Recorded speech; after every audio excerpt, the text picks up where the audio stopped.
لله رب العالمين الصلاة والسلام على سيد المرسلين وعلى آله وصحبه أجمعين أما بعد ഇന്നലെ നമ്മൾ പറഞ്ഞ ഹദീസ് വസ്ത്രം നുറുമ്പും പോലെ നമ്മുടെ ഉള്ളിൽ ഈമാൻ നുറുമ്പിപ്പോകും, ഈമാൻ അങ്ങനെ പഴയതായി പോകും. അപ്പൊ ഈമാൻ പുതുക്കണം എന്ന ഒരു ഹദീസായിരുന്നു. റമളാനൊക്കെയാണ് വരുന്നത്. ഈമാനെ പുതുക്കുന്ന പരിപാടി പ്രധാനമായി അള്ളാഹുവിനെ കുറിച്ചുള്ള ഇൽമുകൾ കേൾക്കുക എന്നുള്ളതാണ്. ബഹുമാനപ്പെട്ട ഉമർ ഇബ്നുൽ ഖത്താബ് റളിയല്ലാഹു അൻഹു പറയുന്ന വളരെ ചിന്തിക്കേണ്ട ഒരു അസറാണ് ഇന്ന് പറയുന്നത്. റമളാനാവുമ്പോൾ എല്ലാ സുബഹിന്റെ ശേഷം ക്ലാസ് ഉണ്ടാവും. ആഴ്ചയിൽ നമ്മൾ വെള്ളി ശനി ഞായറാണ് ഞാൻ ക്ലാസ് പറയുന്നത്. റമളാനിൽ നല്ല നല്ല ഹദീസുകളും ഫിഖ്ഹിയായ കാര്യങ്ങളൊക്കെ നമുക്ക് മനസ്സിലാക്കണം, പഠിക്കണം. ഇന്ന റജുല, തീർച്ചയായിട്ടും ഒരു മനുഷ്യൻ, ഓരോരുത്തർ അവനാനെ പറ്റി മനസ്സിലാക്കിയാൽ മതി.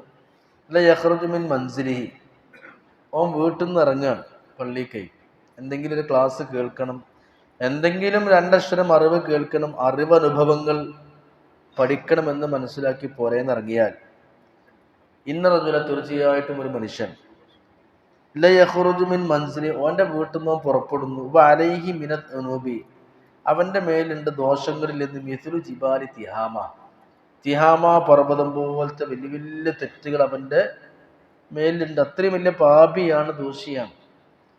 തിഹാമ എന്ന് പറയുന്നത് മദീനത്ത് ഓർക്ക് മനസ്സിലാകാൻ വേണ്ടിയിട്ടാണ് അങ്ങനെ പറഞ്ഞത്.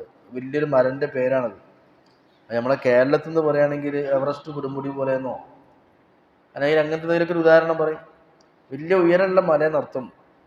അപ്പൊ അവിടുന്ന് പറയാണ്, തിഹാമ പർവ്വതത്തോളം വലിയ ഉയരമുള്ള തെറ്റുകളും പാപങ്ങളൊക്കെ ചെയ്തൊരു മനുഷ്യൻ ഓൻ പൊരേന്ന് ഇൽമു കേൾക്കാൻ വേണ്ടി ഇറങ്ങിയാൽ, ഒരുപാട് തെറ്റുകളൊക്കെ ചെയ്ത് ദോഷങ്ങളിൽ കുളിച്ച ഒരു മഹാപാപിയാണ്. ഓൻ ഇൽമു കേൾക്കാൻ വേണ്ടി പൊരേന്നിറങ്ങി.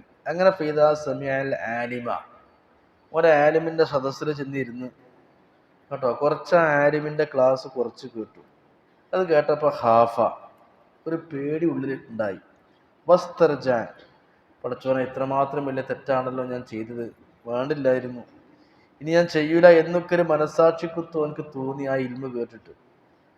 അങ്ങനെ വസ്തർജാൻ ദുനൂബി വൻസറഫ, ആ ദോഷങ്ങളിൽ നിന്ന് പിന്തിരിയാനും അകന്നു നിൽക്കാനൊക്കെ ആ ഇൽമ് അവനക്ക് ഉപകരിക്കുകയും അവനങ്ങനെ അത് ഫലം ചെയ്യുകയും ചെയ്തു. അങ്ങനെ വൻസറഫ ഇലാ മൻസിലിഹി, ആ ക്ലാസ് കേട്ടവൻ പരേക്ക് പോവുകയാണെങ്കിൽ, വലൈസ അലൈഹി ദംബുൻ, അവന്റെ അടുത്ത് ഒരു ദോഷം പിന്നെ ഉണ്ടാവില്ല. തിഹാമ പർവ്വതം പോലെ, പർവ്വത സമാനമായ വലിയ തെറ്റുകുറ്റങ്ങളും മഹാപാപങ്ങളും അവന്റെ മേലുണ്ടായിരുന്നു. അങ്ങനെയാണ് ക്ലാസ് കേൾക്കാൻ വന്നത്. അങ്ങനെ അറിവനുഭവങ്ങൾ കേട്ടപ്പോൾ, അറിവ് കേട്ടോ തിരിച്ചു പോയപ്പോൾ അവന്റെ ദോഷങ്ങളൊക്കെ പൂർണ്ണമായി പൊറുക്കപ്പെടുകയും തെറ്റില്ലാത്ത വിധം അവൻ വീട്ടിലേക്ക് മടങ്ങും ചെയ്യും. അള്ളൊക്കെ കൈകി വൃത്തിയാക്കി കൊടുത്ത്, ആ പാപഭാരം പേറി വന്നവന്റെ ഭാരങ്ങളൊക്കെ പടുത്ത് നിറക്കി കൊടുത്ത്, അവന്റെ തെറ്റുകൾ മുഴുവനായി കൈകി വൃത്തിയാക്കി അവനക്ക് ശുദ്ധിയാക്കി കൊടുത്ത്. അതുകൊണ്ട് ഫലാ തുഫാരിഖു മജാലിസൽ ഉലമാ, ഇൽമു പറയുന്ന മനുഷ്യന്മാരുടെ ആലിമീങ്ങളുടെ മജ്ലിസ് ഒരു കാരണവശാലും നിങ്ങൾ ഒഴിവാക്കരുത്. ഫഇന്നല്ലാഹ അസ്സ വജല്ല ലം യഖ്ലുക അലാ വജ്ഹിൽ അർളി, ഈ ഭൂമിയുടെ മുഖത്ത് അല്ലാഹു തആല സൃഷ്ടിച്ചിട്ടേ ഇല്ല, തുർബത്തൻ, ഒരു മണ്ണുമില്ല, അക്രമ മിൻ മജാലിസിൽ ഉലമാ, ആലിമീങ്ങളുടെ മജ്ലിസിനേക്കാൾ പവറുള്ള ഒരു മണ്ണും ഈ ദുന്യാവില് വേറല്ല. ഈ ദുന്യാവിൽ ഒറ്റ മണ്ണുമില്ല എന്നാ പറഞ്ഞത്. അക്രമ മിൻ മജാലിസിൽ ഉലമാ, ആലിമീങ്ങൾ ഇൽമു പറയുന്ന മജ്ലിസിനേക്കാൾ ബഹുമാനവും ആദരവും ഉള്ള ഒരു മണ്ണും ഈ ലോകത്തില്ല. അതുകൊണ്ട് തന്നെ മജ്ലിസുകൾ ഒഴിവാക്കാൻ പാടില്ല. എന്താണ് അതുകൊണ്ടുള്ള നേട്ടം? കടുത്തു പോയ ഹൃദയം അലിഞ്ഞു പോകാനും, ഇന്നലെ നമ്മൾ പറഞ്ഞ പോലെ വസ്ത്രങ്ങൾ നുരുമ്പുന്ന പോലെ ഈമാൻ നുരുമ്പിക്കൊണ്ടിരിക്കുമ്പോൾ അതിനെ ഒന്ന് ഉഷാറാക്കാൻ, തുരുമ്പ് പിടിച്ച ഇരുമ്പ് പാളികളെ ഒരക്കടലാസിട്ട് നന്നായി ഒരതി അതിൻ്റെ തുരുമ്പ് നീക്കുന്ന പോലെ നമ്മൾ നുരുമ്പിയ ഈമാനെ, ആ തുരുമ്പ് പിടിച്ചത് കഴുകി വൃത്തിയാക്കാൻ, ഒരച്ച് വൃത്തിയാക്കാനുള്ള ഒരേ ഒരു ആയുധം അത് ഇൽമാണ്, ഇൽമു മാത്രമാണ്. അതുകൊണ്ട് തന്നെയാണ് മഹാന്മാർ കൃത്യമായിട്ട് പഠിപ്പിച്ചത്. കഅബുൽ അഹ്ബാർ തങ്ങൾ പറഞ്ഞു, ലൗ അന്ന സവാബ മജാലിസിൽ ഉലമായി ബദാലിന്നാസ്, ഒരു ഇൽമ് കേൾക്കണതിൻ്റെ മഹത്വമൊക്കെ മനുഷ്യന്മാർക്ക് മനസ്സിലാകുകയാണെങ്കിൽ ഖുർആനും ആയത്തൊക്കെ നോക്കിയാൽ എത്രയോ ഇതിലൊക്കെ ഫദ്ലുള്ളത് അതൊക്കെ മനുഷ്യന്മാർക്ക് മനസ്സിലാകുകയാണെങ്കിൽ ലഖത്തലു അലൈഹി അത് കേൾക്കാൻ വേണ്ടി മനുഷ്യന്മാര് തിക്കും തിരക്കും കൂടും. ഹത്താ യത്റുക കുല്ലു ദീ ഇമാറത്തിൻ ഇമാറത്ത അധികാരമുടയവൻ അവന്റെ അധികാരം ഉപേക്ഷിച്ച് സ്ഥാനമാനങ്ങളുടയവൻ ആ തിരക്കുകൾക്കിടയിലും ആ സ്ഥാനമാനങ്ങളൊക്കെ നിർത്തിവെച്ച് മാറ്റിവെച്ച് അവൻ ഇൽമിന്റെ മജ്‌ലിസിലേക്ക് വന്നിരിക്കും. വകുല്ലു ദീ സൂഖിൻ സൂഖ ഏത് കച്ചവടക്കാരനും അവന്റെ കച്ചവടം നിർത്തിവെച്ചൊരു 10 മിനിറ്റ് കേൾക്കാൻ അവൻ വന്നിരിക്കും. അത്രമാത്രം ഇൽമിന് മഹത്വമുണ്ട്. എങ്ങനെ ലൗ എങ്ങനെയെങ്കിലും അന്ന സവാബ് മജാലിസിൽ ഉലമ അറിവുകൾ നൽകപ്പെടുന്ന ആലിമീങ്ങളുടെ മജ്‌ലിസിന്റെ മഹത്വങ്ങൾ കേട്ടോ, അതിന്റെ പുണ്യവും പ്രതിഫലമൊക്കെ ബദാലിന്നാസി വേണ്ട ഇത് ജനങ്ങൾ ഉൾക്കൊള്ളുകയാണെങ്കിൽ മനുഷ്യന്മാരെ മനസ്സിലാക്കാഞ്ഞിട്ടാണ്. അഥവാ ഇൽമിന്റെ മജ്‌ലിസിന്റെ മഹത്വങ്ങളൊക്കെ വേണ്ട വിധങ്ങൾ മനസ്സിലാക്കുകയാണെങ്കിൽ ലഖത്തലു മനുഷ്യന്മാർ തിക്കും തിരക്കും കൂടും അലൈഹി ഇൽമിന്റെ മജ്‌ലിസിന്. ഹത്താ യത്റുക കുല്ലു ദീ ഇമാറത്തിൻ ഇമാറത്തഹു കേട്ടോ, അധികാരികൾ മുഴുവനും അധികാരം ഉപേക്ഷിച്ചിട്ട് വരെ വകുല്ലു ദീ സൂഖിൻ സൂഖഹു വലിയ വലിയ കച്ചവടക്കാർ ബിസിനസ്സുകാർ അത് ഉപേക്ഷിച്ചിട്ട് വരെ കുറച്ച് സമയം അതിനു വേണ്ടി മാറ്റിവെക്കും. പിന്നെ എന്താ നമ്മൾ മാറ്റി വെക്കാത്തത്? നമ്മൾ മനസ്സിലാക്കാഞ്ഞിട്ടാണ്.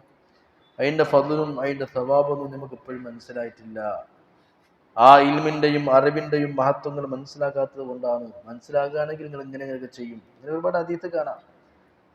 ഒന്നാം സഫിന്റെ മഹത്വങ്ങൾ മനസ്സിലാക്കുകയാണെങ്കിൽ നിങ്ങൾ അടിപിടി കൂടിയിട്ടെങ്കിലും ഒന്നാം സഫിൽ എത്താൻ നിങ്ങൾ ശ്രമിക്കും. നബിയുനാ റസൂലുള്ളാഹി സ്വല്ലല്ലാഹു അലൈഹി വസല്ലം അത് ഹദീസാണ്. നമ്മളിങ്ങനെ ബാക്കിക്ക് ഇങ്ങനെ പോവാ കേട്ടോ, നമ്മൾ ബാക്കിക്ക് ഇങ്ങനെ നിൽക്കുകയാണ്. ലൗ യഅലമുന്നാസു മാ ഫി സഫിൽ അവ്വലി ഒന്നാം സഫ് നിൽക്കുകയാണെങ്കിൽ അതിന്റെ പുണ്യം എത്ര ഉണ്ട് നിങ്ങളൊക്കെ മനസ്സിലാക്കുകയാണെങ്കിൽ പോയത്തക്കാരെ ലഖത്തത്ത് നബി പറയാണ് നിങ്ങളൊക്കെ അതിന് വേണ്ടി അടിപിടി കൂടും, കച്ചറ കൂടും. അതൊക്കെ മനസ്സിലാക്കാഞ്ഞിട്ടാണ്. നേരെ മറിച്ച് എവിടെയെങ്കിലൊക്കെ വല്ല ആനുകൂല്യം കൊടുക്കുന്നുണ്ടെന്ന് കേട്ടാല് ഭയങ്കര തിക്കും തിരക്കുമായിരിക്കും കേട്ടോ. ഓഫർ തീരാൻ പോവുകയാണ്, അത് കിട്ടണം, അവിടെ അടിപിടി കച്ചറ ഉണ്ടാക്കിയിട്ട് കിട്ടാൻ വേണ്ടി തിരക്കൂടും. ഒന്നാം സഫിന്റെ മഹത്വങ്ങൾ ഇങ്ങനെ മനസ്സിലാക്കാൻ അതിന് വേണ്ടി അടിപിടി കൂടും, പിന്നെ നറുക്കിടേണ്ടി വരും. പക്ഷെ അതൊന്നും മനുഷ്യൻ മനസ്സിലാക്കാത്തതുകൊണ്ടാണ്. അതിന്റെ ഫദ്ലും മഹത്വങ്ങളൊക്കെ മനസ്സിലാക്കാത്തതുകൊണ്ടാണ് ഹദീസ് കാണാം. അതുപോലെ ഇൽമിന്റെ മജ്‌ലിസിന്റെ മഹത്വങ്ങൾ മനസ്സിലാക്കണമെങ്കിൽ എന്ത് അധികാരം, എന്ത് സ്ഥാനം, എന്ത് കച്ചവടം അതൊക്കെ ഒഴിവാക്കി 10 മിനിറ്റ് ഇൽമു കേൾക്കാൻ വന്നിരിക്കും. അപ്പൊ നുരുമ്പിക്കൊണ്ടിരിക്കുന്ന വസ്ത്രം പോലെ നമ്മുടെ ഈമാനും നുരുമ്പിക്കൊണ്ടിരിക്കുകയാണ്. ആ നുരുമ്പിക്കൊണ്ടിരിക്കുന്ന ഹൃദയത്തെ ശുദ്ധിയാക്കാനുള്ള ഒരേ ഒരു പരിഹാരം അല്ലാഹുവിനെ പറ്റി കേൾക്കുക എന്നുള്ളതാണ്. ആയത്തുകളും ഹദീസുകളും ഇൽമുകളും കേൾക്കുക എന്നുള്ളതാണ്. അത് മനസ്സിലാക്കി കഴിഞ്ഞാൽ തീർച്ചയായിട്ടും അവൻ വീട്ടിൽ നിന്ന് ഇറങ്ങുമ്പോൾ മല പോലെയുള്ള തെറ്റുകളുമായിട്ടാണ് വീട്ടിൽ നിന്ന് ഇറങ്ങിയതെങ്കിലും അത് കേട്ട് മനസാക്ഷി വേദനിച്ച് മനോവേദന വന്ന് പഠിച്ചോനെ ഞാൻ ചെയ്ത് തെറ്റാണല്ലോ ചിന്തിച്ച് അങ്ങ് ഇറങ്ങിപ്പോയാൽ ഒരു ദോഷം പിന്നെ അവരിൽ ഉണ്ടാവുകയില്ല. ഇതൊക്കെ തൗബന്റെ മാർഗം കൂടിയാണ്. ഇതാണ് ബഹുമാനപ്പെട്ട സയ്യിദുന ഉമർ ഇബ്നുൽ ഖത്താബ് റളിയല്ലാഹു അൻഹു പറയുന്നത്. അതുകൊണ്ട് റമളാനാണ് വരുന്നത്. ജമാഅത്ത് നിസ്കാരം പുണ്യാണ്. അതേപോലത്തെ ഒരു പുണ്യം തന്നെയാണ് ഇൽമു കേൾക്കലും. അതേപോലെ വലിയ ഫദ്ൽ തന്നെയാണ്, വലിയ മഹത്വമാണ്. അതല്ലാതെ നമുക്ക് ഇനി റമളാനിൽ ഏറ്റവും ഇഷ്ടപ്പെട്ട മറ്റൊരു അമലില്ല. നമ്മൾ സുന്നത്തൊക്കെ ഇരിക്കും, സുന്നത്ത് നോമ്പെടുക്കും കേട്ടോ, ഇഅ്തികാഫിരിക്കും, ഖുർആൻ അതൊക്കെ ശരിയാണ്. അതേപോലത്തെ ഒരു ഇബാദത്ത് തന്നെയാണ് എന്ത് ഇൽമു കേൾക്കൽ. അപ്പൊ ഇൽമിന്റെ ക്ലാസ് കൂടെ ഉണ്ടാകുമ്പോൾ അല്ലെങ്കിൽ ഒരു അറിവുണ്ടാകുമ്പോൾ നമ്മൾ കുറച്ച് ഖുർആൻ ഓതുക, അപ്പുറത്തെല്ലാം ഖുർആൻ ഓതുകയാണെങ്കിൽ ഫൈനൽ ഇസ്തിഗാല ബിൽ ഇൽമി മിൻ അഫ്ളലി തആഅതി വൗല മാ ഉൻഫിഖത് ഫീ നഫായിസുൽ ഔഖാത്ത് ഏറ്റവും പ്രധാനപ്പെട്ട സമയങ്ങൾ ഖുർആൻ ഓതുകയാണെങ്കിൽ അത് സുന്നത്ത് കരിക്കുകയാണെങ്കിൽ അതിനേക്കാളൊക്കെ ഫദ്ലും പുണ്യവും സവാബൊക്കെ അത്രയും പ്രധാനപ്പെട്ട ഇൽമു പറയുന്ന മജ്‌ലിസാണെങ്കിൽ അതാണെന്നാണ്. മനുഷ്യന്റെ സമയം ചെലവഴിക്കപ്പെടുന്ന ഇബാദത്തുകൾ ഏറ്റവും വലിയ ഇബാദത്ത് ഇസ്തിഗാല ബിൽ ഇൽമുമായിട്ട് ജോലിയാകലാണ്. അതിന് വലിയ മഹത്വമുണ്ട്. ഇപ്പൊ തന്നെ പറഞ്ഞ ഹദീസ് എന്താ? ഹൃദയം തുരുമ്പ് പിടിക്കുന്നു, അത് നിങ്ങൾ എന്താക്കണം? വൃത്തിയാക്കി പുതുക്കണം. പുതുക്കേണ്ട മാർഗം ഇൽമാണ്. അല്ലാഹു തആല നാഫിയായ ഉപകരിക്കുന്ന ഇൽമു കൊണ്ട് നമ്മൾ അനുഗ്രഹിക്കുമാറാവട്ടെ. ആമീൻ യാ റബ്ബൽ ആലമീൻ. അസ്സലാമു അലൈക്കും വറഹ്മത്തുള്ളാഹി